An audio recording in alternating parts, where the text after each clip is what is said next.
नमस्ते, जय हिंद, जय Bharat. Good morning to all of you. जैसा कि हम लोग ऑप्टिक्स चैप्टर पर डिस्कस्ड कर रहे हैं, लास्ट टॉपिक में हम लोगों ने ऑप्टिक्स का नॉर्मली इंट्रोडक्शन देखा था, एक छोटा सा इंट्रोडक्शन, और सिर्फ इस बात पर हम लोग चर्चा कर पाए थे कि ऑप्टिक्स क्या है। और उसके बाद हम लोगों ने देखा था, इसका डेफिनेशन बहुत बढ़िया से देखे थे। और ऑप्टिक्स को हम लोगों ने कितने भागों में डिस्कस कर लिया था? दो भागों में। एक को रे ऑप्टिक्स, थोड़ा सा रिमाइंड कर देते हैं, और एक को wave optics. Wave optics, ray optics को क्या बोलते हैं? Geometrical optics. ये सब हो चुका था लास्ट 3 पार्ट्स में। आज के क्लास में हम लोगों को आगे चलना है, थोड़ा सा डिस्कस कर लेते हैं लास्ट क्लास का, बहुत बढ़िया रहेगा। फाइनली हम लोगों ने जो डिस्कस किया था कि सूर्य से निकलने वाली प्रकाश की किरण, ये जो सूर्य से प्रकाश की किरण निकलती है वो वेव के रूप में निकलती है। वेव मतलब इस तरह से, जब भी मैं वेव का बात बोलूं हमेशा याद रखना, वेव टर्म आया इसका मतलब वो इस तरीका से गमन करता है, तरंग। इसको हम लोग तरंग कहते हैं। और अभी हम छोटी छोटी बातों में बता रहे हैं आपको, इस वेव के रूप में गमन करता है। और इस वेव का एक खास नाम है अनुप्रस्थ तरंग। अनुप्रस्थ तरंग। और लास्ट क्लास में यह भी बता दिया था कि देखो बाबू, ये जो तरंग होती है, ये तरंग, ये शीर्ष के बीच की दूरी को तरंग दैर्घ्य कहते हैं। एकदम सेट कर लेना माइंड में। जब भी मैं तरंग दैर्घ्य का नाम लिया, जैसे ही तरंग दैर्घ्य बोला तो ये समझ लेना कि तरंग दैर्घ्य का मतलब दो शीर्षों या दो गर्तों के बीच की दूरी को ही तरंग दैर्घ्य कहते हैं। और उसको डिनोट किससे करने बताया था? लैम्डा से। यहां से कई ऑब्जेक्टिव क्वेश्चंस आता है जो कि अभी हम आज के क्लास में डिस्कस करने वाले हैं। ये सब फाइनली हो चुका है। आज के क्लास में हम लोगों को जो डिस्कस करना है वो है लाइट पर। लाइट, प्रकाश। ये सब आप अपने नोट्स में लिखते चले जाएंगे, बिल्कुल 100% नोट्स बन जाएगा बोर्ड पर से ही आपका। प्रकाश क्या है, इस पे आज हम डिस्कस करने जा रहे हैं। लास्ट क्लास में भी बोला था कि प्रकाश पे अभी हम लोग डिस्कस नहीं किए हैं, नेक्स्ट टॉपिक में डिस्कस करेंगे। तो प्रकाश को समझने के लिए एक छोटा सा टर्म पहले समझिए, जो इंटरमीडिएट ऑफ साइंस के स्टूडेंट को समझना बहुत जरूरी है। एक टर्म का हम इस्तेमाल करेंगे, इलेक्ट्रोमैग्नेटिक वेव को शुद्ध हिंदी में विद्युत चुंबकीय तरंग कहते हैं। विद्युत चुंबकीय तरंग, तरंग का मतलब हमने समझा दिया है आपको पहले ही। अब विद्युत चुंबकीय तरंग एक खास प्रकार का तरंग है और इसके अंतर्गत बहुत सारी किरणें आती है। जैसे आपने नाम सुना होगा गामा रे, गामा किरण, ये इलेक्ट्रोमैग्नेटिक वेव के अंतर्गत आता है। और भी हम कह सकते हैं एक्स रे, लाइट जो हम लोग पढ़ रहे हैं, प्रकाश जिसको हम लोग घरेलू भाषा में धूप कहते हैं, यूवी रे, अल्ट्रावायलेट रे, ये सब इलेक्ट्रोमैग्नेटिक स्पेक्ट्रम में आता है। इसको हम लोग विद्युत चुंबकीय तरंग के नाम से जानते हैं। तो एक चीज आप क्लियर हो गए यहां पे। अच्छा, एक खास बात, विद्युत चुंबकीय तरंग का एक क्वालिटी होता है कि वो निर्वात में गमन करता है। उसको जाने आने के लिए कोई जगह नहीं चाहिए कि एकदम रास्ता चाहिए, रोड चाहिए, वैसा कुछ भी नहीं, वो कहीं भी गमन कर सकता है। लाइक वैक्यूम में, वैक्यूम मतलब जहां हवा भी ना हो, हवा में, पानी में, शीशा में, मिट्टी के अंदर, समंदर के अंदर, वो कहीं भी गमन कर सकता है। तो प्रकाश जो है वो हर जगह गमन कर सकता है। विद्युत चुंबक तरंग बोलने का मतलब यह है कि प्रकाश जो होता है वो विद्युत चुंबकीय तरंग होता है। इससे क्या मतलब निकला? इससे यह मतलब निकला कि प्रकाश निर्वात में आसानी से गमन कर सकता है, प्रकाश हवा में आसानी से गमन कर सकता है। तो एक खास बात, इस बात को बताना था मुझे कि प्रकाश एक विद्युत चुंबकीय तरंग है। कई बार एग्जाम में पूछा गया कि प्रकाश कैसी तरंग है, तो ऑप्शन में आपका ये रहेगा, आसानी से जवाब देंगे कि इसका क्या मीनिंग हुआ। सॉलिड मीनिंग सिर्फ ये हुआ कि विद्युत चुंबकीय तरंग का मतलब यह है कि प्रकाश जो है निर्वात में भी गमन करता है। सूर्य से जब पृथ्वी तक आती है प्रकाश, धूप जिसको बोलते हैं, तो निश्चित तौर पर वो निर्वात को भी पार करता है, एयर को भी पार करता है, कई सिचुएशन को पार करते हुए पृथ्वी तक आती है। तो प्रकाश एक विद्युत चुंबकीय तरंग है। अब आगे की चर्चा इसी में होगा। सिर्फ हम इस बात को समझाया अभी कि प्रकाश कैसा तरंग है, विद्युत चुंबकीय तरंग है। विद्युत चुंबकीय तरंग का मतलब यह हुआ कि प्रकाश निर्वात में गमन करता है, इसीलिए हम इसको बोलेंगे कि प्रकाश एक विद्युत चुंबकीय तरंग है। फिलहाल काम चलाने के लिए इतना स्टेटमेंट काफी है। अब चर्चा करेंगे कि लाइट क्या है, प्रकाश क्या है, जिसको हम लोग रोशनी कहते हैं। विदाउट रोशनी अभी हम क्लास नहीं ले पाते, इम्पॉसिबल था। तो प्रकाश क्या है, इस पर हम चर्चा करते हुए आपको समझाना चाहेंगे। सिंपल सी बात, एक छोटी सी बात कि अगर हम इस रूम, अभी जैसे मैं क्लास ले रहा हूं, बिल्कुल लाइट वगैरह सब सेट किया हुआ है तो आसानी से क्लास ले पा रहे हैं, वरना पता चलता है कि एक लेटर ये नहीं दिख रहा है तो दूसरा लेटर वो नहीं दिख रहा है, ऐसा प्रॉब्लम क्रिएट होता है। अब यहां से शुरू करते हैं हम कि प्रकाश क्या है। प्रकाश हम इंसानों के लिए क्या क्यों जरूरी है। अब जैसे प्रकाश अगर कहीं ना हो, सपोज करो कि अभी हम 2 बल्ब 3 बल्ब जितना जल रहा है वो सबको ऑफ कर दें, तो क्या कैमरा रहते हुए भी क्या हम पढ़ा सकेंगे? इम्पॉसिबल। और अगर हम इस रूम में बिल्कुल अंधेरा हो गया तो कोई बाहर से हमको देख सकेगा? नहीं देख सकेगा। इसका मतलब ये है कि हम किसी भी चीज को देखते हैं तो उसमें सबसे बड़ा अहम रोल प्रकाश का भी होता है, क्योंकि अगर कहीं लाइट नहीं है तो हम किसी चीज को देख नहीं सकते। तो एक चीज क्लियर हुआ कि प्रकाश के द्वारा हम किसी चीज को देख पाते हैं। बात समझिएगा, आंख के द्वारा भी देखते हैं। आंख क्या है? आंख एक मशीन है, आंख देखने में मदद करता है, लेकिन उसके लिए जो रिक्वायरमेंट थिंग है वो है लाइट। तो लाइट के द्वारा हम क्या कर पाते हैं? सिर्फ देख पाते हैं। देखने की हमें अनुभूति प्रदान होती है, अनुभूति प्रदान होती है। किसके द्वारा? प्रकाश के द्वारा। एक चीज ये हुआ, प्रकाश ऊर्जा भी है। प्रकाश क्या है? ऊर्जा का एक रूप है। बोलेंगे सर ऊर्जा का रूप कैसे? निश्चित तौर पर आप नॉर्मली लाइफ में देखे होंगे, कोई कमजोर व्यक्ति है, बहुत ज्यादा कमजोर हो गया है, ठंडी का मौसम है, तो उसको सलाह यह दिया जाता है कि आप धूप में बैठे, प्रकाश में बैठे, उससे विटामिन डी मिलता है। विटामिन डी मिलता है। हम विटामिन डी का बात अभी यहां एक्चुअली नहीं करना चाह रहे हैं, ये समझाने के लिए हम एक छोटा सा टर्म ले रहे हैं कि प्रकाश ऊर्जा का रूप कैसे है, इस बात को समझाना चाह रहे हैं कि प्रकाश जो है ऊर्जा का एक रूप है। कैसे ऊर्जा का रूप है? इसलिए ऊर्जा का रूप है क्योंकि हम जब प्रकाश में रहते हैं तो हमारे बॉडी में हीट उत्पन्न हो जाता है, और हीट तभी उत्पन्न होगा जब आपके अंदर एनर्जी डेवलप होगा।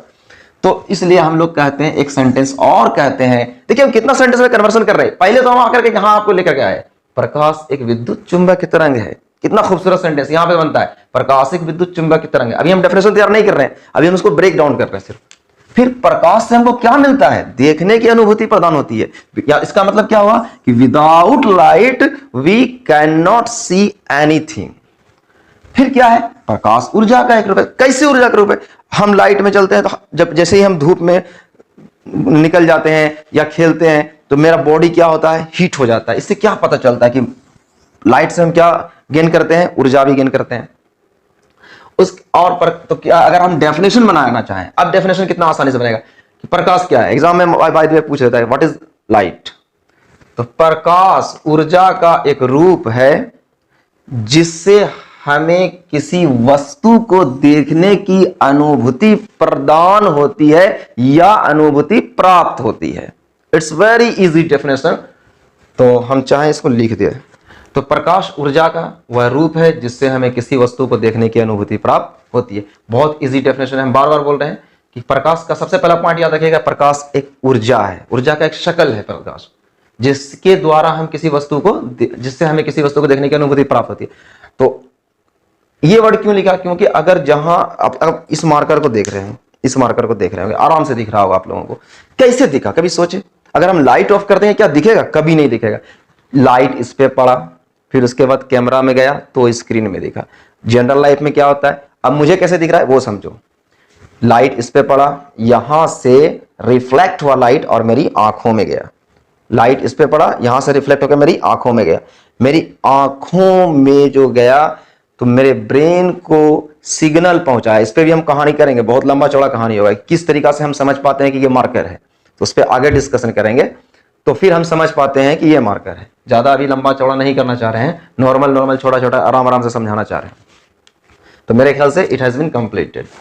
तो लाइट यानी प्रकाश ऊर्जा का वह रूप है जिससे हमें किसी वस्तु को देखने की अनुभूति प्राप्त होती है। अब इसमें कुछ इंपॉर्टेंट पॉइंट अगर हम लिखना चाहें तो लिख सकते हैं, जैसे समझाया कि प्रकाश एक विद्युत चुंबकीय तरंग है। प्रकाश, ये सब ऑब्जेक्टिव के लिए, एक विद्युत चुंबकीय तरंग, इलेक्ट्रोमैग्नेटिक वेव, इंग्लिश में भी लिख लें, दोनों लैंग्वेज सही रहेगा। इलेक्ट्रोमैग्नेटिक वेव, प्रकाश एक विद्युत चुंबकीय तरंग है। और भी लिखेंगे, प्रकाश का तरंगदैर्घ्य लैम्डा 3900 एंगस्ट्रम से, लास्ट क्लास में भी मैंने बताया हुआ ये क्या है, 3900 एंगस्ट्रम से 7800 एंगस्ट्रम तक होता है। ये इसी पॉइंट पे मेरा लास्ट क्लास का जो 40 मिनट करीब लगा है, इसी कुछ पॉइंट पर डिस्कस करने पे लगा। ये है एक्चुअली क्या, 3900 एंगस्ट्रम से 7800 एंगस्ट्रम, थोड़ा सा मैथमेटिकल कैलकुलेशन करके भी समझाया था इस पॉइंट को। प्रकाश का तरंगदैर्घ्य 3900 एंगस्ट्रम से 7800 एंगस्ट्रम होता है। फिर से हम रिमाइंड करते हैं इस पॉइंट को, तरंगदैर्घ्य के बारे में। तरंगदैर्घ्य हम बताए थे कि प्रकाश किस फॉर्म में रहेगा बाबू, तरंग के रूप में, ये हो गया। और इसके बीच की दूरी को क्या कहेंगे, तरंगदैर्घ्य लैम्डा, और ये एंगस्ट्रम है, और एक एंगस्ट्रम बराबर हम कितना समझाया था, 1 एंगस्ट्रम इक्वल्स टू 10 पे पावर -10 मीटर। तो 3900 एंगस्ट्रम को जब आप हल कीजिएगा, जो कि हम जो स्टूडेंट नहीं देखे पिछला वीडियो वो देख लेंगे, हम इसको सॉल्व करके दिखाए थे कि 3900 एंगस्ट्रम मीटर में कितना होता है, बहुत कम होता है, 0.0000 करके 39 करके आता है, यानी कि बहुत छोटा होता है। इससे क्या पता चलता है, इससे ये पता चलता है कि अगर हम इसका रियल पिक्चर बनाना शुरू करें, इसका रियल तरंगदैर्घ्य का फोटो बनाएं, तो एकदम छोटा सा बनेगा, इस तरीके से इतना छोटा बनेगा कि मतलब खुली आंखों से तो बिल्कुल नहीं दिख पाएगा, वो तो हम दिखा रहे हैं आपको कि कुछ समझ में आए ये पॉइंट।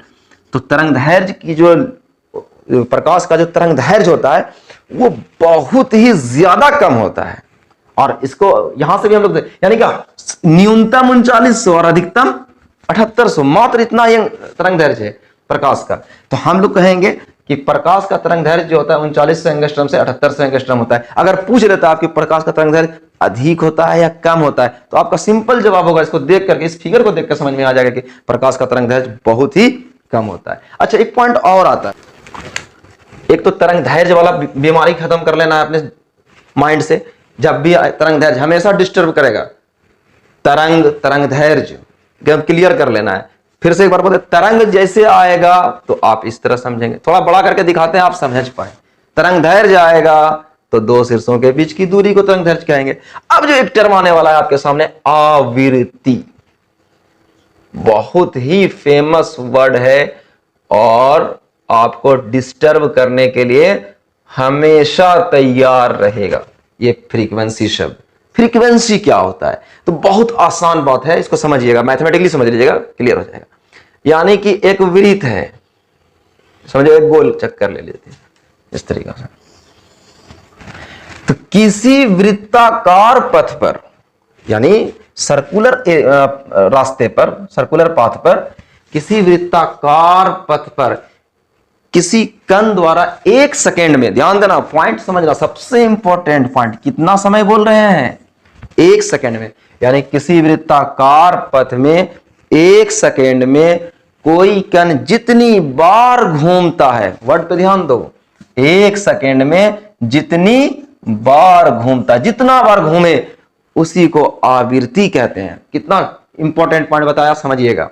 अब आते हैं जरा प्रकाश के तरंग पर। इस तरह होता है तरंग, इस तरह होता है तरंग, होता है ना जी। तो अब ये होता है तरंग।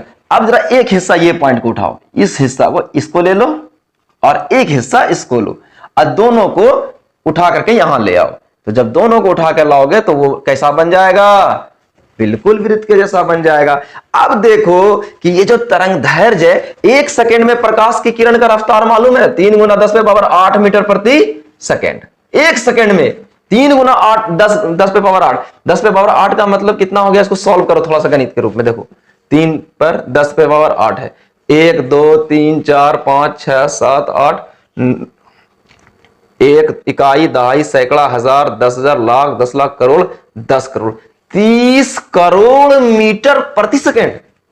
यानी 1 सेकंड में लाइट 30 करोड़ मीटर तय करती है। अब आइए यहां पे, तो 1 सेकंड में 30 करोड़ लाइट तय करती है, दूरी तय करती है। तो अब सोचो इसका तरंग दैर्घ्य 1 सेकंड में 30 करोड़ जाता होगा। तो 30 करोड़ के लिए अगर हम सर्किल में बनाए कि कितना बार रोटेट करता होगा, तो कितना अधिक बार रोटेट करता होगा 1 सेकंड में, आप अंदाजा लगा सकते हो। इसका मतलब यह हुआ कि अगर हम फ्रीक्वेंसी की बात करें, लाइट के फ्रीक्वेंसी की बात करें, तो वो बहुत अधिक होता है। क्यों अधिक होता है? सिंपल बात है, हम बताए कि किसी वृत्ताकार पथ पर 1 सेकंड में जितना बार चक्कर लगाएगा उसको हम आवृत्ति कहते हैं। तो अब तो 1 सेकंड में क्या एक ही बार करेगा, अरबों खरबों बार ये अपना वृत्ताकार पथ पर चक्कर लगा लेगा। तो पूछता है कभी कभी कि प्रकाश का तरंग दैर्घ्य अधिक होता है कम, तो क्या बोलिएगा, तरंग दैर्घ्य कम। प्रकाश की आवृत्ति, तो प्रकाश की आवृत्ति बहुत अधिक होती है। आएंगे अभी हम लोग, लाइट में 7 कलर होते हैं, 7 पर अलग अलग डिस्कशन करने जाएंगे। तो मेरे ख्याल से यहां तक क्लियर हो गया। जो बात नहीं समझ में आया उसको रिपीट करके आप देखें, क्लियर हो जाएगा।